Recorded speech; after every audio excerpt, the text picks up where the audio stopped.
ఇది కాళేశ్వరము ముక్తేశ్వర స్వామి ఆలయం దగ్గర గోదావరి నది అండి. ఇది 3 నదులు ఒకే చోట కలిసే ప్లేసు. ఇది గోదావరి, ప్రాణహిత, సరస్వతి. ఈ 3 నదులు ఒకటే ప్లేస్లో కలుస్తాయండి. దీన్నే త్రివేణి సంగమం కూడా అంటారు. ఇది జయశంకర్పల్లి, భూపాలపల్లి జిల్లాలో మహదేవపురంలో ఉందండి. ఇది కాళేశ్వరం ప్రాజెక్ట్ అంటాం కదా, అక్కడ ఉంది. మహారాష్ట్ర నుంచి ప్రాణహిత నది, అంతర్గత నది ఇక్కడ ఉంటాయండి. ఈ మూడు నదులు సంగమించే చోటు ఇదే.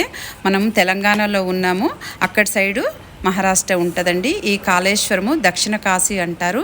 కాశీకి వెళ్తే ఎంత పుణ్యం కలుగుతుందో కాళేశ్వరం వెళ్ళినా అంత పుణ్యమే కలుగుతుందండి. ఇక్కడ పిండ ప్రదానం కూడా చేసుకోవచ్చు మనకి ఇష్టం ఉంటే. ఇక్కడ స్నానాలు ఆచరించి కాళేశ్వర ముక్తేశ్వర స్వామి ఆలయానికి వెళ్ళొచ్చండి. మనం అందరము ఎవరైనా వెళ్ళని వాళ్ళు ఉంటే అందరూ వెళ్ళండి. ఇక్కడ చాలా బాగుందండి. వాటర్ కూడా ఫుల్గా ఉంది. ఏ ఇబ్బంది లేకుండా అన్ని సౌకర్యాలు ఉన్నాయండి ఇక్కడ.